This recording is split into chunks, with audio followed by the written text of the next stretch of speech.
Պարոն Ստեփանյան, Միացյալ Նահանգների փոխնախագահային նամակ փոխանցվեց, այսպես բանավոր ընթերցվեց բարձրաձայն, որը ստորագրեցին նաև մասնակիցները, արդյոք գրավոր կերպով նաև նամակը փոխանցվելու է թե ոչ, եւ որքանով տեղյակ եմ Միացյալ Նահանգների փոխնախագահը նաև վաղն է լինելու Հայաստանում, ինչ-որ բան մտածում եք այդ ուղղությամբ թե ոչ։ Նամակի մասով, այո, գրավոր տարբերակը եւ հարապարակվելու է մեդիայում եւ բացի դրանից էլ ընթացակարգերով սահմանված դեսպանատան միջոցով տեսնենք կամ այլ ընթացակարգերով ուղարկենք, որպեսզի տեղ հասնի։ Վաղը նախատեսված եկեք անկեղծ լինենք, անգամ այսօրվա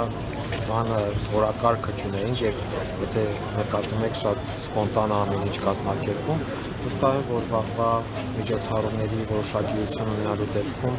այս ակցիաներ պետքա պարբերաբար կազմակերպվի, որպեսզի առավել լայն ուշադրության արժանացնենք այս հարցը։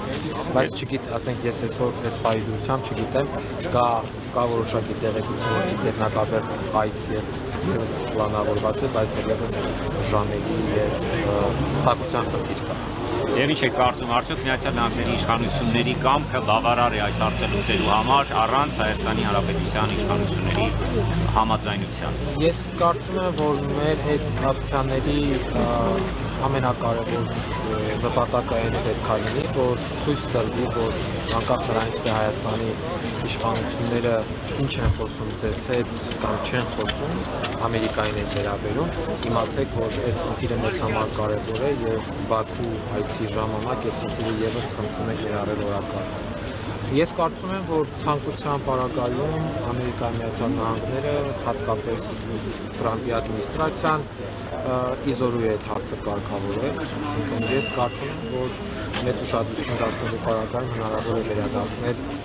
հայ պատաններին իրենց տներ։ Թե որքանով այդ ձեր նշած կամքը կդրսևորվի, դա արդեն չեմ կարող հստակ ասել, բայց մենք տեսել ենք տարբեր դրվագներով, որ այս ադմինիստրացիան ուշադրություն է դարձնում, իրեն հայտարարում է աշխարհում քրիստոնյաների պաշտպան, իրեն հայտարարում է թույլերի կամ խոցելիների պաշտպան, սրանից ավելի կարևոր թեմա այդ հարցը, այդ բնդումը ապացուցելու համար։ Եվ ինչ եք կարծում, արդյոք այցերի հերթականությունը իշա Հայաստանի Հանրապետության է մասնավորապես Հայաստանի Հանրապետություն հետո Չեմ մտածել ճիշտ ասած այդ ուղղությամբ, բայց լավ է, որ եկավ այստեղ, նաև մեր ուղերձը ստացավ եւ այդ ուղերձը մեր խնդրանքը նա է, որ այդ ուղերձը տանի եւ Բաքվում դարձնի քննարկումների հիմք, օրակարգային հարց։